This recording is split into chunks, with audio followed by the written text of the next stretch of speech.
Oi, oi! Hello, cadgers.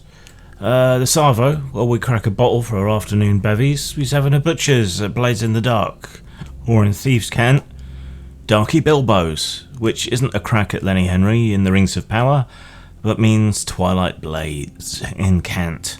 You can find the Canting Dictionary on Project Gutenberg or in the Internet Archive. So,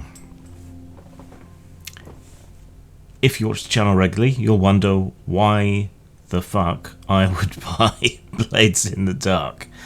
So, I have this on and off hate relationship with Powered by the Apocalypse, in that I either hate it or I really hate it, depending on the day. My friends have bought and played this without me, and they said they had a good time with it, and it wasn't as bad as other Powered by the Apocalypse games from my point of view.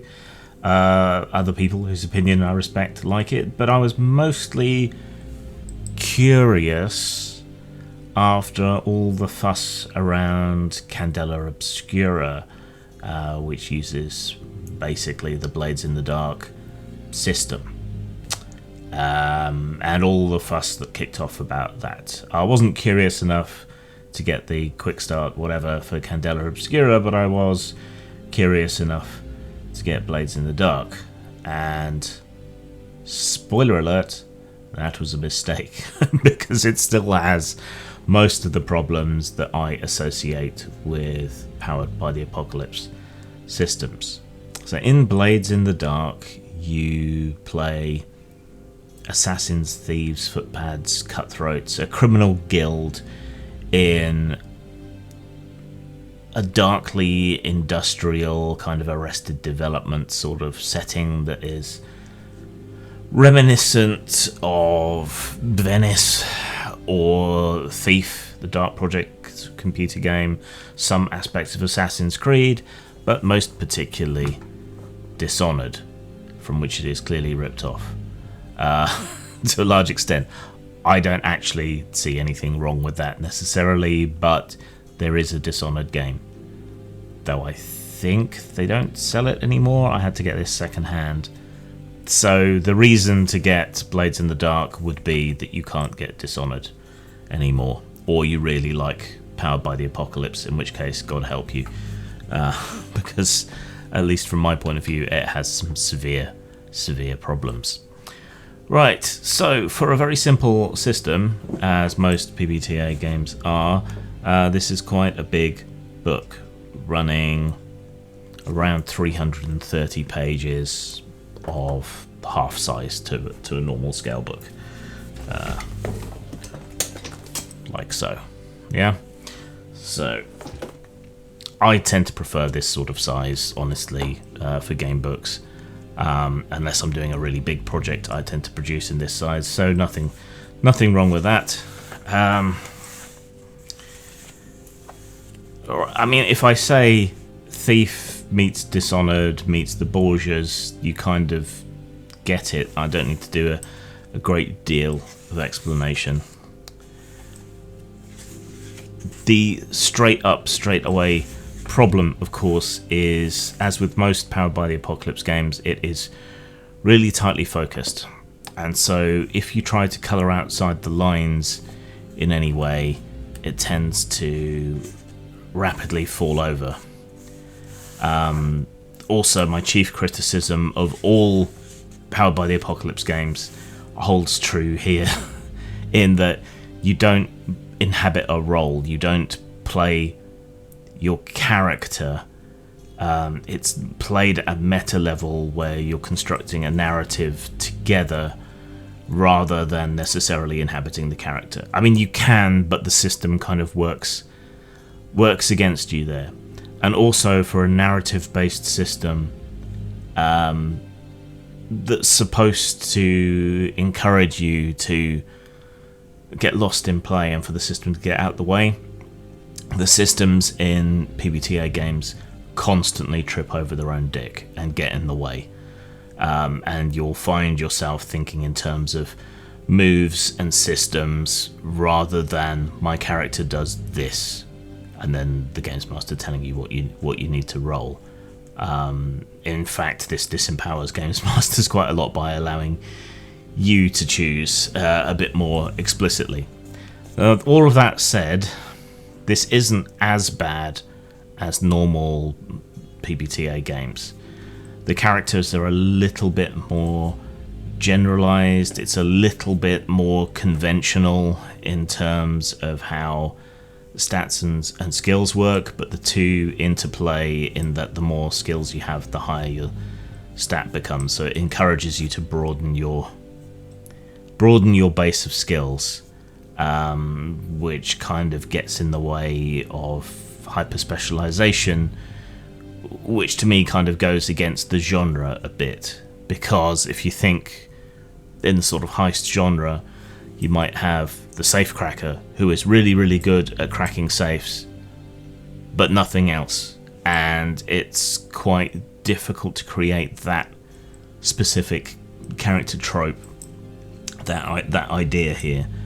For example, if you did want to make such a character, you'd want to put a lot in Tinker, right? Now, while you could put a lot of skill points in Tinker, it would be Tinker plus Insight for your role, so it might be 4 plus 1 if all you had was Tinker, right? Whereas, if you spread your skill points, you can have 4 in Insight plus your Tinker level. So, yeah, it kind of kills that kind of trope. Though I guess it works much of a muchness each way, because someone with a high Insight and a high Tinker that you'd want them to be in order to be really good at cracking safes, right? They would still be somewhat good at the other skills because their base Insight was right. But yeah, it discourages the exact sort of character that you might actually want to play in this sort of heist style game, you know, the hyper specialist. But it is a bit more conventional in terms of stats. A lot of things in here will be familiar, progress clocks and so on. Honestly, past experience has made me biased against a lot of these conventions of PBTA, but I've done similar concepts like dice timers and things myself. There's no functional difference between the way I choose to do it and the way they do it, other than perhaps you have more options the way I do it. I don't know. So here is another problem with this game and a lot of PBTA games, right? The difficulty to do anything is basically 50-50, you will succeed. If you roll a 4 or 5, you succeed with some kind of complication. If you roll a 6, you succeed without a complication. If you get more than 1 6, it's a critical success.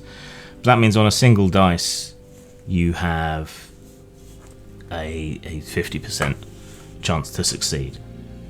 On 2 dice, you have a 75% chance to succeed. I've run out of handy d6s, but you get the idea. It's 87%, 93%, and you know, after that it's pretty academic. It just gets closer and closer to 100%. So you're not going to fail, all right? Very often at all. You might have to make trades to succeed, but actual failure isn't going to happen that often, especially with all the subsystems that will give you bonus dice that allow you to help one another, providing a bonus dice, the capability to take stress, to add additional dice, or to retcon the situation. You're basically not going to fail very often, if at all. And for me, I think failure and recovery from failure is where a lot of good, interesting story stuff happens. Now, defenders will say, but it's the succeed with complications.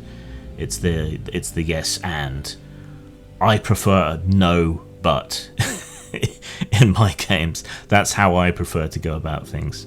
Your mileage may vary, of course, but that feels too easy, right? In the same way that the Year Zero engine requiring you to roll a 6 on any dice that you roll from your dice pool feels too hard. So yeah, it just doesn't quite seem pitched right to me in terms of difficulty. I did read ages ago a really interesting article on the psychology of gambling and chance and odds and what feels like a good bet and what feels like a bad bet and so on. I haven't been able to find it again, so if anyone remembers a similar article and can point me at it, I would be appreciative. But yeah, I mean, once you're at 3-4 dice, essentially you can't really lose. So you can make things more difficult to an extent. You can apply penalties. You can set the situation to be more difficult where the compromises and so on are going to require more. But this is competence fetishism without having to work for it, right? So like in a typical game, you can min-max your character, you can pour all your points into a particular skill to the point where you can succeed even on a relatively low roll due to your ads and so on, right? Whereas in this, even the shittest person has a 50-50 chance to succeed at something.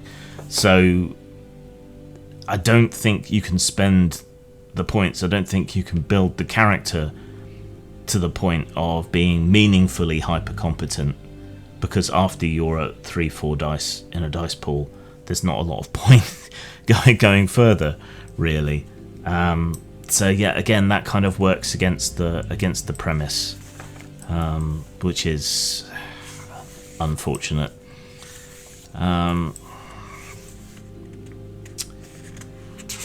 Yeah, and narrative systems sometimes don't make a great deal of sense, right? So if you get hurt in a fight, you can expend armor rating to reduce the amount of damage by a certain amount. Once for light armor, twice for heavy armor, but why would it stop being useful after 2 hits?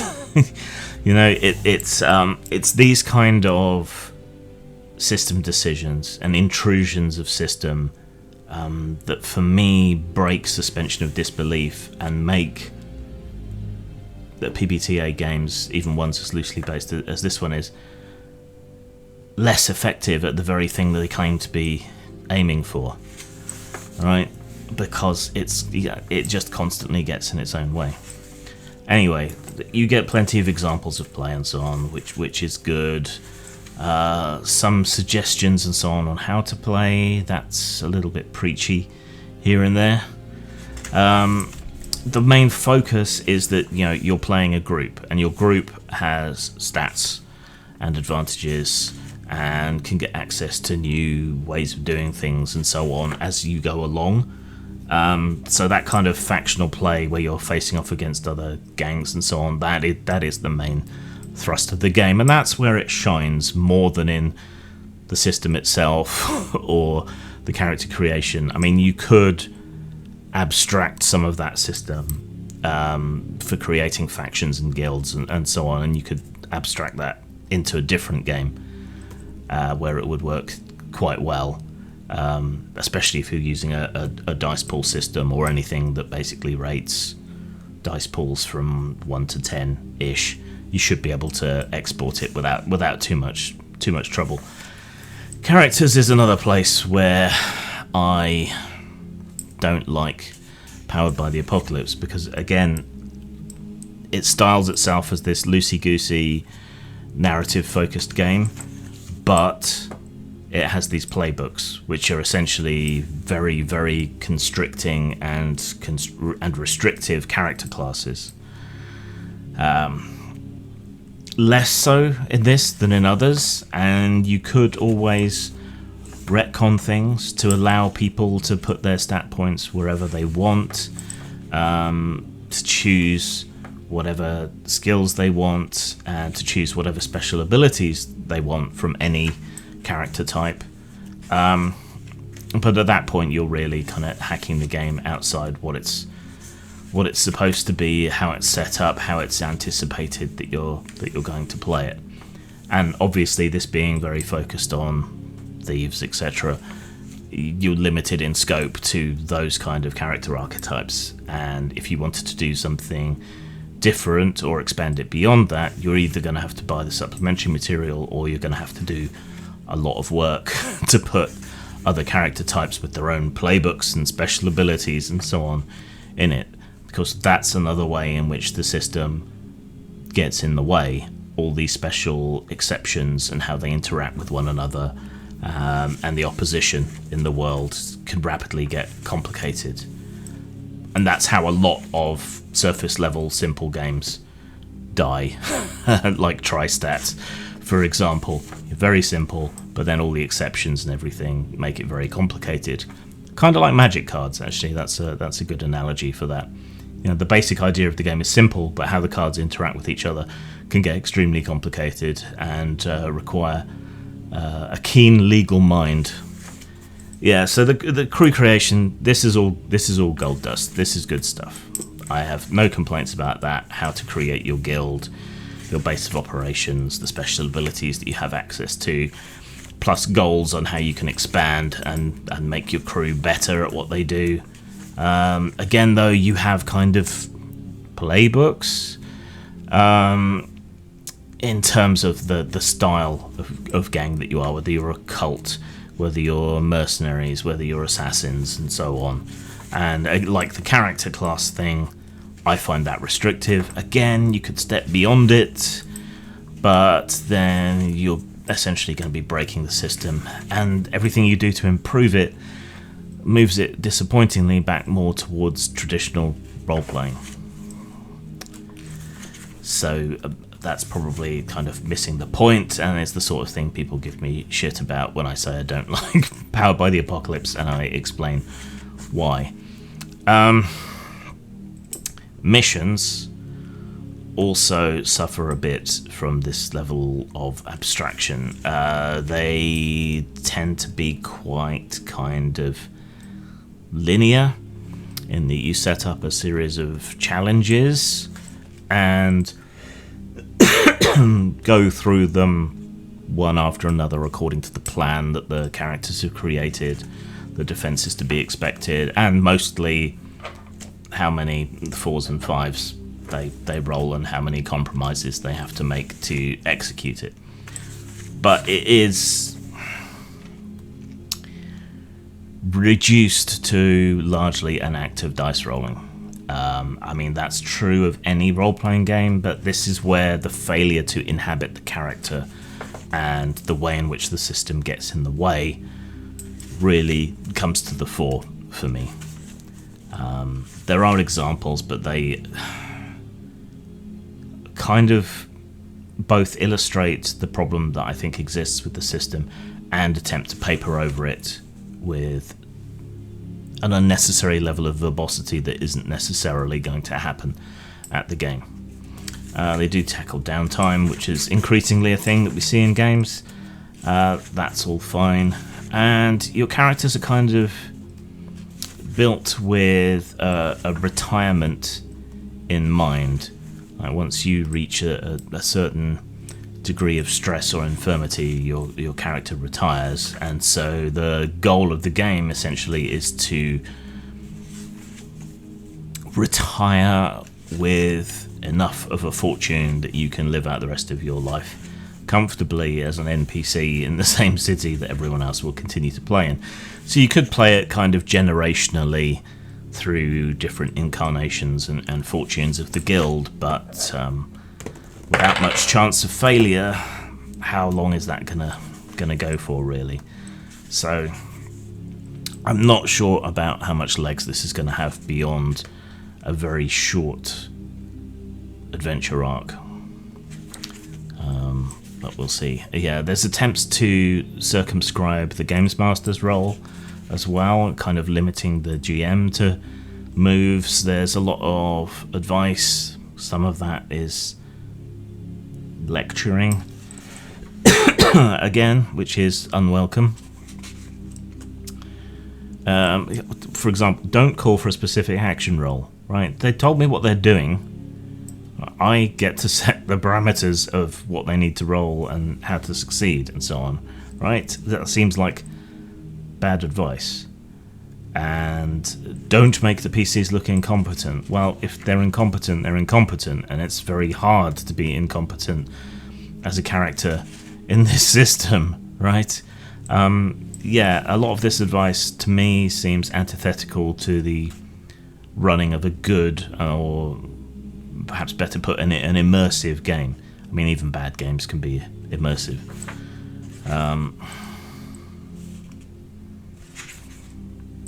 Yeah, so there's a lot of what I would consider bad advice that you can find there. There are other things going on, so there's examples for ghosts and spirits and vampires and all sorts. A little bit of a bestiary, but it is mostly going to be human versus human, or human versus human-like sort of thing. Then we get background on the cities and so on. Again, this is all going to look rather familiar. There's nothing wrong with that necessarily, filing the serial numbers off, and you know, it's interesting, it's got its own quirks. It's fine, and I do tend to prefer this more early modern through Victorian sort of style of setting. It just seems larger and wider in scope to me than the normal medieval fantasy, though that's also fine. I'm quite, having just worked on Whitechester last year, the maps and the illustrations of the buildings on top of one another, that's a nice thing to see. Excuse me. Sorry.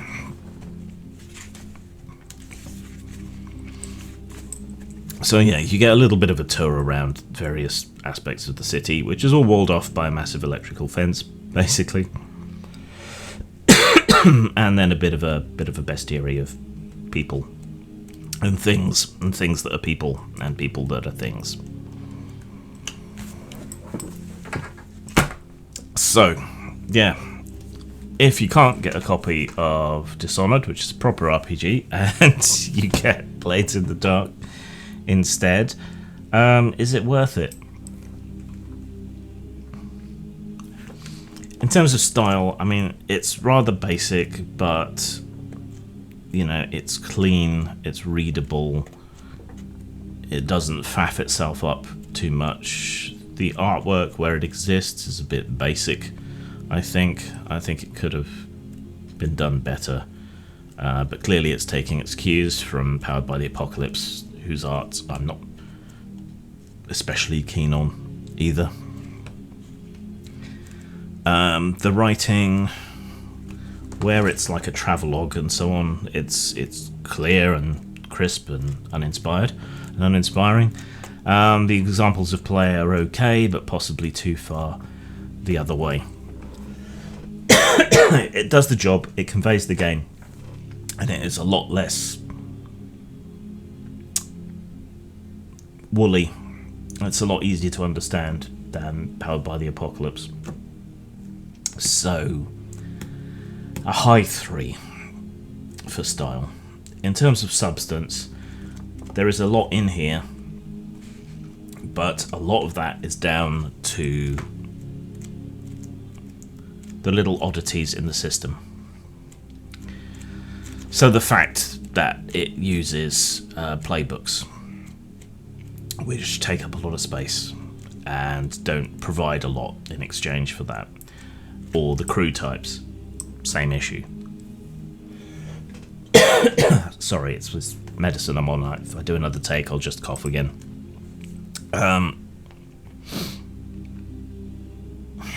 So there's a lot there, but it's not enough.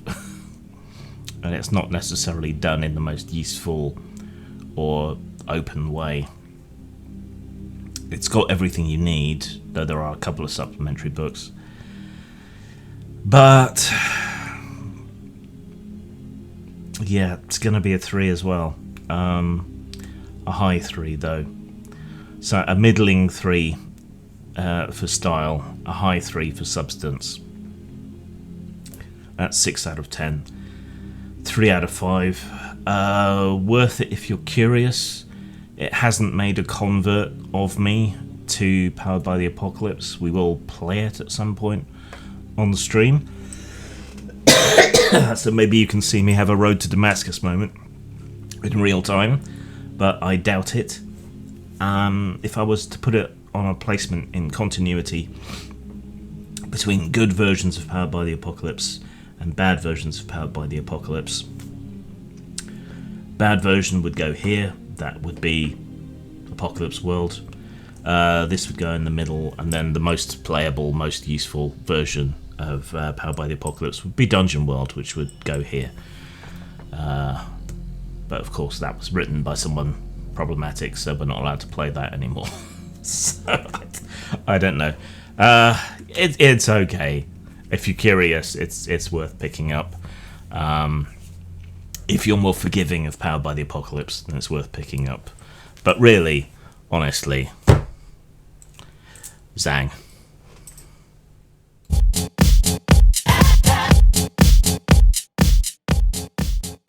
I'm now porn adjacent. I run a tabletop game stream regularly with some porn stars, which you can check out with suitable precautions in place at tabletopless.org.